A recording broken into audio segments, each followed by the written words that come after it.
কাঁটা দিয়ে কাঁটা তুললেন প্রধানমন্ত্রী শেখ হাসিনা। এদিকে ঝোপ বুঝে কোপ দিয়ে বিএনপি সরকারের ঘুম হারাম করল ভারত। মাত্র এক মাসের এই চিত্র বোঝাচ্ছে যে তারেক রহমানের সরকার আসলে অবৈধ ইউনূস সরকারের বর্ধিত সংস্করণ। জুলাই সন্ত্রাসীদের দ্বারা শুরু হওয়া দেশ ধ্বংসের প্রক্রিয়া এখন আরো পরিকল্পিতভাবে এগিয়ে যাচ্ছে। মির্জা ফখরুল ঠিকই বলেছেন, মাত্র এক মাসে দেশ অনেক দূরে এগিয়ে গেছে, তবে পেছনের দিকে। তারেক রহমানের টেক ব্যাক বাংলাদেশ আর কিছু নয়। সেই যে 2001 থেকে 2006 সালে বিএনপি জামাত জোট সরকার যেভাবে দেশ চালিয়েছিল, ঠিক সেই পথেই পেছন দিকে নিয়ে যাচ্ছে বাংলাদেশকে তারেক রহমানের এই নতুন সরকার। তারেকের বিরুদ্ধে সাক্ষী দিয়েছিল দুর্নীতির মামলা করেছিল তত্ত্বাবধায়ক সরকার 2007 সালে। সেই মামলায় সাজাপ্রাপ্ত 500 জায়গায় বোমা হামলা, 10টা অস্ত্র চোরা কারবারি সহ বিভিন্ন যে সাজাপ্রাপ্ত আসামি, আজকে সে এখন বাংলাদেশের নির্বাচিত প্রধানমন্ত্রী। বা সৌভাগ্য বাংলাদেশের। রাজনীতিতে শেষ কথা বলে কিছু নেই। এই প্রবাদটি কি তারেক রহমানের নতুন বিএনপি সরকারের জন্য সবচেয়ে বড় সত্য হতে যাচ্ছে? এই আওয়ামী বিদ্বেষ কি শুধুই আওয়ামী লীগকে অপাঙ্ক্তেয় করার চেষ্টা, নাকি আসলে দিল্লির সাথে যুদ্ধ ঘোষণার নামান্তর? যতই এখন বিএনপির সাথে একটা ভালো সম্পর্ক আছে এটা দেখা ভারত এটা বাধ্য হয়ে দেখাতে হচ্ছে। কিছু সময়ের জন্য অথবা কিছু বছরের জন্য এরকম সম্পর্ক থাকবে। ঝোঁক বোঝে ঠিকই কোপটা মেরে দিবে ভারত। ঠিকই বাংলাদেশ আওয়ামী লীগকে ক্ষমতায় আনার জন্য যা যা কিছু করা প্রয়োজন, সময় যখন হবে ঠিকই ভারত সেটা করবে। আসসালামু আলাইকুম দর্শক, সিগন্যাল বিডি চ্যানেলের নতুন একটি গুরুত্বপূর্ণ নিউজ ভিডিও নিয়ে আপনাদের মাঝে হাজির হলাম। প্রিয় দর্শক, বাংলাদেশের বর্তমান রাজনৈতিক প্রেক্ষাপট জানতে যারা এই ভিডিওটিতে ক্লিক করেছেন তাদের সবাইকে বলবো আপনারা ধৈর্য সহকারে পুরো ভিডিওটি দেখতে থাকুন, কারণ এই ভিডিওটিতে এমন কিছু তথ্য শেয়ার করা হয়েছে যা জানলে আপনারা অবাক হবেন। প্রিয় দর্শক, ইতিমধ্যে আপনারা অনেকগুলো ভিডিওর অংশবিশেষ দেখে নিয়েছেন এবং আশা করি দেখে বুঝতে পেরেছেন আজকের ভিডিওটি কতটি গুরুত্বপূর্ণ এবং আকর্ষণীয় হতে চলেছে। এখনো যারা আমাদের চ্যানেলটি সাবস্ক্রাইব করেননি তাদের সবাইকে বলবো আমাদের চ্যানেলটি সাবস্ক্রাইব করে পাশে থাকা বেল আইকনটি অন করে দিবেন। আর যারা ইতিমধ্যেই সাবস্ক্রাইব করেছেন তাদেরকে অসংখ্য ধন্যবাদ। তো প্রিয় দর্শক, চলুন আর কথা বাড়াবো না, একটি লাইক দিয়ে মূল ভিডিওতে যাওয়া যাক। তারেক রহমান যখন লন্ডনে ছিলেন তখন তার প্রতিটি বার্তায় ছিল উদারতার ছোঁয়া। নির্বাসনে থাকাকালীন এবং 2024-25 সালের বিভিন্ন ভাষণে তিনি বারবার জাতীয় ঐক্য, অন্তর্ভুক্তিমূলক রাজনীতি এবং প্রতিশোধের রাজনীতির অবসান নিয়ে কথা বলেছিলেন এবং সেই কথার ওপর ভিত্তি করে ভারত কিন্তু তার ওপরেও বিএনপির ঝুড়িতে ডিম রেখেছিল। তারেক রহমান এমনও ইঙ্গিত দিয়েছিলেন যে জনগণই ব্যালটের মাধ্যমে সিদ্ধান্ত নেবে কার রাজনীতি করার অধিকার আছে আর কার নেই। কিন্তু ঢাকায় মসনদে বসতেই সেই সুর বদলে গেল। তার ওই আগের অবস্থানের ভিত্তিতেই কিন্তু ভারত তাকে সমর্থন দিয়েছিল এবং ভারত সমর্থন না দিলে তিনি বাংলাদেশে ফিরতে পারতেন না। ভারত তার পেছনে না দাঁড়ালে এই যে বিপুল জয় করে তিনি ক্ষমতায় বসেছেন সেই জয় তিনি পেতেন না। কিন্তু ঢাকার মসনদে বসতেই সেই সুর বদলে গেল। মোহাম্মদ ইউনূসের সরকার যে সন্ত্রাস বিরোধী আইনের মাধ্যমে আওয়ামী লীগকে কোণঠাসা করেছিল, বিএনপি এখন তাকে স্থায়ী সিলমোহর দিতে চলেছে। এই সিদ্ধান্ত নিয়ে ফেলেছে, সংসদে সেই ব্যাপারে এগিয়েও যাচ্ছে। এটা কি কেবল অভ্যন্তরীণ প্রতিশোধ নেওয়া, নাকি এর পেছনে লুকিয়ে আছে ভূ রাজনীতির গভীর খেলা? এটা কি শুধু আওয়ামী লীগের বিরোধিতা, নাকি সেই বিরোধিতার আড়ালে ভারতের দিকেও চ্যালেঞ্জ ছুড়ে দেয়া? একথা উঠছে এই কারণে যে ভারত সবসময় বাংলাদেশে একটি সেকুলার এবং ব্যালেন্সড শক্তি আসুক সেইটা চেয়েছিল যথার্থ গণতন্ত্রের বিকাশ, যাকে বলে ইনক্লুসিভ পলিটিক্স। আওয়ামী লীগকে পুরোপুরি মুছে ফেলা মানে দিল্লির সেই বাফার জোন তৈরির চেষ্টাটা নষ্ট করে দেয়া। আর ঠিক এখান থেকেই শুরু হচ্ছে ভারত বনাম বিএনপি সরকারের স্নায়ু যুদ্ধ। পাকিস্তান কার্ড ও ডিজিএফআই রহস্য। দিল্লি যখন ভাবছিল তারেক সরকারের সাথে সম্পর্ক মেরামত করে বাংলাদেশে গণতান্ত্রিক ব্যবস্থার বিকাশ ঘটাবে, তখনই এলো একের পর এক অন্যরকম খবর, যে খবর ভারতের জন্য আদৌ প্রার্থিত নয়। আওয়ামী লীগকে নিষিদ্ধকরণের অধ্যাদেশ আইনে রূপান্তরিত হয়ে পাকাপাকি বসে যাওয়া শুধু নয়, এর সঙ্গে এলো আর এক খবর। কি সেই খবর? বাংলাদেশের ডিজিএফআই প্রধানের পাকিস্তান সফর। মেজর জেনারেল কায়সার রশিদ চৌধুরী গত মাসে দিল্লি সফর করেছেন। দিল্লি সফরের পর তিনি ব্যাংকক হয়ে ইসলামাবাদ যাত্রা করেছেন এবং এই যাত্রা অত্যন্ত তাৎপর্যপূর্ণ। এটিকে তারেক সরকারের ভাষায় বা কূটনৈতিক ভাষায় বলা যায় স্ট্র্যাটেজিক ব্যালেন্সিং। সেই স্ট্র্যাটেজিক ব্যালেন্সিং বলা হলেও আমরা ভারত মনে করছে যে এটা ভারতকে চাপে রাখার একটা বড় অস্ত্র। যে সংস্থাটির ওপর ভারতের নিরাপত্তা অনেকখানি নির্ভর করে, ডিজিএফআই, তার প্রধান যখন ব্যাংকক হয়ে ইসলামাবাদ যান, এবং সেখানে গিয়ে আইএসআই এর সঙ্গে মিটিংয়ে বসেন, তখন দিল্লির সাউথ ব্লকে রেড অ্যালার্ট বাজাই স্বাভাবিক। এটা কি ভারতকে চাপে রাখার কৌশল বিএনপি সরকারের, নাকি পুরনো বলয়ে ফিরে যাওয়ার সংকেত? কি সেই বলয়? সেই বলয় হচ্ছে চীন পাকিস্তানের ঘনিষ্ঠ হও। পাকিস্তান কার্ড খেলে তারেক রহমান হয়তো ভারতকে দেখাতে চাইছেন আমাদের বিকল্প পথ খোলা আছে, কিন্তু এই কার্ড কি শেষ পর্যন্ত বুমেরাং হয়ে ফিরে আসবে তারেক রহমান সরকারের দিকে? কেন বুমেরাং হবে কথাটা বললাম, একবার দেখা যাক। প্রথমত, বাংলাদেশের ব্যাপারে ভারতের এখনকার সিদ্ধান্ত ঢের হয়েছে, আর ওই ওয়েট অ্যান্ড ওয়াচ, মানে অপেক্ষা করো দেখো, এইটা রাজনীতি আর চলবে না। ভারত তার প্যাসিভ ভয়েস থেকে এখন অ্যাক্টিভ ভয়েসে ফিরে এসছে, বা প্যাসিভ মোড থেকে অ্যাক্টিভ মোডে ফিরে এসছে। আর এই মোডে যাওয়ার কয়েকটি অস্ত্র বাংলাদেশকে ঠিক রাস্তায় রাখার, সেই অস্ত্র মজুদ আছে ভারতের কাছে। প্রথমত প্রথম অস্ত্র হচ্ছে জল বন্টন চুক্তি। 2026 ডিসেম্বরে গঙ্গা জল বন্টন চুক্তির মেয়াদ শেষ হবে, এই সামনেই, এই ডিসেম্বরে। ভারতের হাতে এটি একটি বিশাল লিভার। দিল্লিকে এই চুক্তিকে নিরাপত্তা গ্যারান্টির শর্ত হিসেবে ব্যবহার করতে পারে, অবশ্যই পারে, কথাটা বললাম, মনে রাখবেন। অস্ত্র 2, বর্ডার প্রেশার ও সার্জিক্যাল স্ট্রাইক। বাংলাদেশের যে খবর আসছে যে সেখানে সন্ত্রাসী মৌলবাদীরা, সেখানে মাঝখানে তারেক সরকার জেতার পরে একটুখানি থমকে গিয়েছিল, কিন্তু এখন আবার তারা মাথা চাড়া দিচ্ছে ভালোভাবেই, এবং বাংলাদেশের মাটি ব্যবহার করে উত্তর পূর্ব ভারতের বিচ্ছিন্নতাবাদীরা মাথা চাড়া দেওয়ার চেষ্টাও করছে। এই চেষ্টা যদি অব্যাহত থাকে এবং তারেক সরকার যদি পেছন থেকে এই চেষ্টাকে সমর্থন যোগায়, ভারত নিশ্চিতভাবেই মায়ানমার স্টাইলে সার্জিক্যাল স্ট্রাইক চালাবে। এই সম্ভাবনা এখন আর কোনো টেবিল টক আলোচনার বিষয় নয়, এটা নিরেট বাস্তবতা। ভারতের এখনকার থিওরি হচ্ছে, নীতি হচ্ছে যে যেহেতু সন্ত্রাসবাদ, যে দেশ থেকে সন্ত্রাসবাদ হবে তাদের সেখানে আক্রমণ করা হবে, তাদেরকে বুঝিয়ে দেওয়া হবে। অস্ত্র 3, ইকোনমিক থ্রটল, অর্থাৎ অর্থনীতির জোরে বাংলাদেশের গলা টিপে ধরা। চাল থেকে পেঁয়াজ, ডিজেল থেকে বিদ্যুৎ, খাদ্যদ্রব্য, সবকিছু, বেঁচে থাকার যাবতীয় রসদ, সবকিছুতেই ভারতের ওপর বাংলাদেশের নির্ভরতা। আর ভারত সেই নির্ভরতার অস্ত্রটিকে এবার জোরালোভাবে সত্যিকার অর্থে ব্যবহার করবে।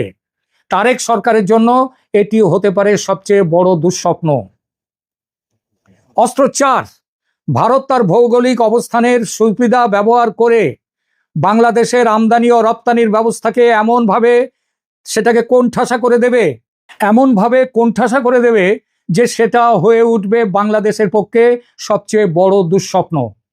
অস্ত্র নম্বর 4, ভারত তার ভৌগোলিক অবস্থানের সুবিধা ব্যবহার করে বাংলাদেশে যে আমদানি ও রপ্তানির ব্যবস্থাকে, অস্ত্র 4, ভারত তার ভৌগোলিক অবস্থানের সুবিধা ব্যবহার করে বাংলাদেশের আমদানি ও রপ্তানির ব্যবস্থাকে এমনভাবে চেপে ধরবে যার ফলে নাভিশ্বাস উঠে যাবে বাংলাদেশের।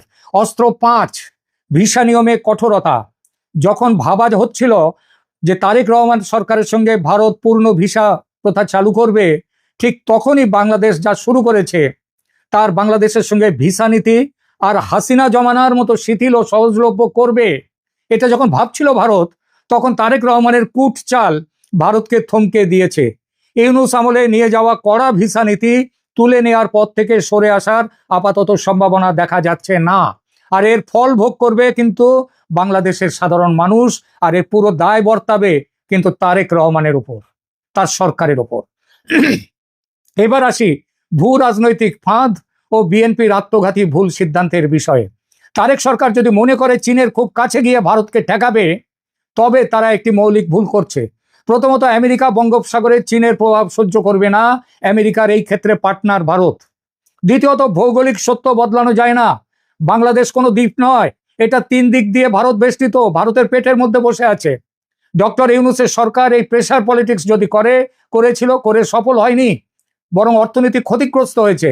বিএনপির ভেতরের পাকিস্তানপন্থীরা বা ভারত বিরোধীরা যদি মনে করে থাকে যে চীন পাকিস্তানের জুজুর ভয় দেখিয়ে ভারতকে চাপে রাখবে, তবে মূর্খের স্বর্গে আছে। বিএনপির অভ্যন্তরের কট্টরপন্থীদের দাপটে যদি বাস্তববাদীরা কোণঠাসা হয়, তবে বিএনপির পক্ষে এই ব্যাকফায়ার ঠেকানো অসম্ভব হবে, এটা লিখে নিন। তারেক রহমানের বিএনপি সরকার কি বুঝতে পারছে তারা আগুনের সাথে খেলছে, নাকি তারা ভাবছে ভারতের ওপরে এই পাল্টা চাপ তাদের মসনদকে আরো স্থায়ী করবে? ভারতের অ্যাক্টিভ কূটনীতি এবং গঙ্গা চুক্তির মতো হাতিয়ারগুলো বাংলাদেশের জনজীবনে কি প্রভাব ফেলবে তার সময়ই বলবে। তবে একটা বিষয় নিশ্চিত, সাউথ এশিয়ার এশিয়াতে এক বিশাল ঝড়ের পূর্বাভাস পাওয়া যাচ্ছে, যার কেন্দ্রে বাংলাদেশ। এই ঝড়ে কেঁপে যেতে পারে বাংলাদেশ। এখনো সময় আছে তারেক সরকারের হাতে। ভারত চায় বাংলাদেশের সহিষ্ণুতার রাজনীতি ফিরে আসুক, গণতান্ত্রিক পরিমণ্ডল সৃষ্টি হোক, আইনের অনুশাসন পালিত হোক, ধর্মীয় সংখ্যালঘুদের জীবন ও জীবিকার অধিকার রক্ষিত হোক। দেশের মানুষ বেছে নিক কোন শাসন তারা চায়। আর এই সব কিছু শুরু হতে পারে একটি মাত্র কাজের মধ্য দিয়ে, সেটা হলো আওয়ামী লীগকে দেশে রাজনীতি করার অধিকার ফিরিয়ে দেয়া। আদৌ কঠিন নয় সে কাজ। সংসদে ইউনূস আমলের এই নিষিদ্ধকরণের অধ্যাদেশ সম্পর্কে যদি সরকার নীরব থাকে, সংসদ যদি সেই অধ্যাদেশ পাস না করে, তাহলে কয়েকদিনের মধ্যেই 30 দিন শেষ হবে এবং সেই স্বাভাবিক মৃত্যু হবে সেই অধ্যাদেশের। এখনো পর্যন্ত যা খবর, বিএনপি সরকার সেটা করছে না। তারা ইউনূসের পথে হাঁটার সিদ্ধান্ত নিয়েছে। এটা কিন্তু আওয়ামী লীগের বিরোধিতা শুধু নয়, মনে রাখবেন ভারতের বিরোধিতাও বটে। অনেকটাই যেন ইউনূসের দ্বিতীয় সংস্করণ। তাই যদি হয় তবে দুদেশের সম্পর্ক ফিরে যাবে ইউনূসের 18 মাসে। তারেক সরকার কি সেটাই চাইছে, যে ভারতের সঙ্গে সম্পর্ক খারাপ হোক? ডক্টর মোহাম্মদ ইউনূসের অবৈধ সরকারের বর্ধিত সংস্করণ তারেক রহমানের সরকারের বয়স 1 মাস পেরিয়েছে। সকাল দেখে বোঝা যায় দিনটি কেমন যাবে। সেভাবে যদি দেখি তাহলে এই 1 মাসে তারেক রহমান সরকারের কর্মকাণ্ড আমাদের বলে দিচ্ছে দেশের ভবিষ্যৎ, জনগণ হিসেবে আপনার ভবিষ্যৎ কেমন হতে পারে সেই লক্ষণ। দীর্ঘ 18 বছর পর তারেক রহমানকে সকল মামলা থেকে মুক্তি দিয়ে বাংলাদেশে ফেরত নেওয়ার পর দেশে ফিরেই তিনি বলেছিলেন, আই হ্যাভ এ প্ল্যান। কিন্তু মাত্র 1 মাসেই প্রমাণিত হয়েছে তার প্ল্যানটি আসলে কি ছিল। তারেক রহমানের ক্ষমতায় আসার সবচেয়ে গুরুতর পরিণতি হচ্ছে যুদ্ধাপরাধী জামায়াত ইসলামকে বিরোধী দলের আসনে বসানো। দণ্ডপ্রাপ্ত যুদ্ধাপরাধী এটিএম আজাহারের মতো ব্যক্তি সংসদের প্রথম সারিতে বসার সুযোগ পেয়েছেন। এটি শুধু একটি রাজনৈতিক সিদ্ধান্ত নয়, বরং মুক্তিযুদ্ধের মূল্যবোধের প্রতি সরাসরি আক্রমণ। সংসদে দণ্ডপ্রাপ্ত 7 যুদ্ধাপরাধীর জন্য শোক প্রস্তাব আনা হয়েছে, যা স্বাধীনতা বিরোধী শক্তির প্রতি রাষ্ট্রীয় সম্মান প্রদর্শনের সমতুল্য। এই পদক্ষেপের মাধ্যমে তারেক রহমানের সরকার স্পষ্ট করে দিয়েছে যে জুলাই সন্ত্রাসের পর থেকে যে প্রক্রিয়া শুরু হয়েছিল সেটি তারা এগিয়ে নিয়ে যাবে। অবৈধ ইউনূস সরকারের বর্ধিত সংস্করণ হিসাবে তারেক রহমানের সরকার 71-এর পরাজিত শক্তিকে পুনর্বাসিত করার কাজটি চূড়ান্ত করতে চায়। 1 মাসের শাসন আমলে সারা দেশে বিএনপি জামায়াতের কর্মীরা চাঁদাবাজির উৎসব শুরু করেছে, যে উৎসব জুলাই সন্ত্রাসে ক্ষমতা দখলের পরপরই শুরু হয়েছিল। এখন নতুন উদ্যমে শুরু হয়েছে। মাদ্রাসা, স্কুল, কলেজ, সরকারি প্রতিষ্ঠান, এমনকি মুক্তিযোদ্ধার বাড়িও তাদের চাঁদাবাজি থেকে রক্ষা পাচ্ছে না। চাঁদার দাবিতে ঘরে ঢুকে গুলি করে হত্যার হুমকি দেওয়ার পরও গ্রেপ্তারকৃত চাঁদাবাজ 16 ঘন্টায় জামিন পেয়ে গেছে, যা বিচার ব্যবস্থার উপর সরকারি হস্তক্ষেপের প্রমাণ। সরকারের প্রথম 2 সপ্তাহে খুন হয়েছে 40 জন মানুষ। চট্টগ্রামে ফিল্মি কায়দায় ব্যবসায়ীর বাড়ি দিনে দুপুরে অত্যাধুনিক অস্ত্র দিয়ে গুলি চালানোর ঘটনা দেশের আইন শৃঙ্খলা পরিস্থিতির চরম অবনতির প্রমাণ। ছিনতাইকারীদের কবল থেকে রক্ষা পাচ্ছে না পুলিশ কর্মকর্তা, দুদকের মহাপরিচালক, এমনকি ভিক্ষুকও। খোদ আইজিপির বাড়িতে চুরির ঘটনা নিরাপত্তা ব্যবস্থার সম্পূর্ণ ভাঙন নির্দেশ করছে। তারেক রহমানের আই হ্যাভ এ প্ল্যান এর বাস্তবতা হলো শুধু নাই আর নাই। গ্রীষ্ম আসার আগেই লোডশেডিং শুরু হয়েছে। বিদ্যুৎ মন্ত্রী জনগণকে লোডশেডিং এ অভ্যস্ত হতে বলছেন। গ্যাসের অভাবে একের পর এক বন্ধ হচ্ছে সার কারখানা সহ ফ্যাক্টরি। মির্জা ফখরুল ইসলাম নিজেই স্বীকার করছেন যে সামনে জিনিসপত্রের দাম আরো বাড়বে। ঈদের সময় যানবাহনের ভাড়া বিগত 20 বছরের মধ্যে রেকর্ড পরিমাণ বৃদ্ধি পেয়েছে। সড়ক মন্ত্রী সড়কের চাঁদাবাজিকে সমঝোতা বলে বৈধতা দিয়েছেন। ঈদের আগের 7 দিনে সড়ক দুর্ঘটনায় 204 জন নিহত হওয়ার পরও কোনো কার্যকর পদক্ষেপ দেখা যাচ্ছে না। 1 মাসে রাষ্ট্রীয় সম্পদ লুণ্ঠনের যে চিত্র পাওয়া যাচ্ছে তা ভয়াবহ। বিমানবন্দরের রানওয়ে থেকে কয়েক কোটি টাকার ILS তার চুরি হয়েছে, 72,000 লিটার জেট ফুয়েল চুরি হয়েছে, বিদ্যুৎ কেন্দ্র থেকে 2.5 কোটি টাকার যন্ত্রপাতি চুরি হয়েছে, পদ্মার তীর রক্ষা প্রকল্পে 13,000 জিও ব্যাগ লুট হয়েছে। এগুলো বিচ্ছিন্ন ঘটনা নয়, বরং সুপরিকল্পিত লুণ্ঠনের অংশ। দরিদ্রের জন্য বরাদ্দকৃত VGF কার্ড বিএনপি জামায়াত ভাগাভাগি করে নিচ্ছে। যাদের পাওয়ার কথা তারা ফিরে যাচ্ছে খালি হাতে। এমপিকে 30% না বুঝিয়ে দেওয়ায় ইউপি চেয়ারম্যানকে সন্ত্রাস বিরোধী আইনে জেলে পাঠানোর ঘটনা দুর্নীতির প্রাতিষ্ঠানিকীকরণের প্রমাণ। 1 মাসে আইন শৃঙ্খলা রক্ষাকারী বাহিনীর উপর যে আক্রমণ হয়েছে তা আইনের শাসনের প্রতি সরাসরি চ্যালেঞ্জ। থানায় ঢুকে ওসি সহ 8 পুলিশ সদস্যকে মারধর করেছে জামায়াতের কর্মীরা। টেকনাফে র্যাবের গাড়িতে হামলা করেছে বিএনপির কর্মীরা।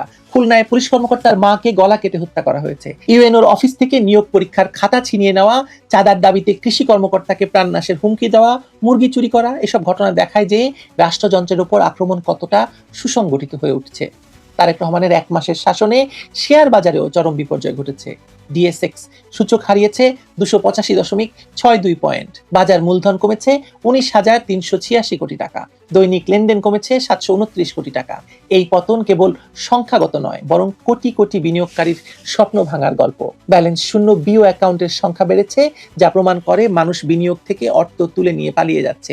নতুন বিও অ্যাকাউন্ট খোলা হলেও সেগুলো ব্যবহার হচ্ছে না, যা বিনিয়োগকারীদের আস্থাহীনতার স্পষ্ট প্রমাণ। ওদিকে পররাষ্ট্রনীতিতে দেখা যাচ্ছে দীনতা এবং স্বাধীনতার অবক্ষয়। বাণিজ্য মন্ত্রী যুক্তরাষ্ট্রের সঙ্গে করা বাণিজ্য চুক্তিতে দেশের স্বার্থ বিরোধী কিছু খুঁজে পাননি নাকি? পররাষ্ট্র প্রতিমন্ত্রী সেই চুক্তি বাস্তবায়নে সরকারের অঙ্গীকার ব্যক্ত করেছেন, অথচ যুক্তরাষ্ট্র বাংলাদেশের শ্রমিকদের জোরপূর্বক শ্রমের বিষয়ে তদন্ত শুরু করেছে।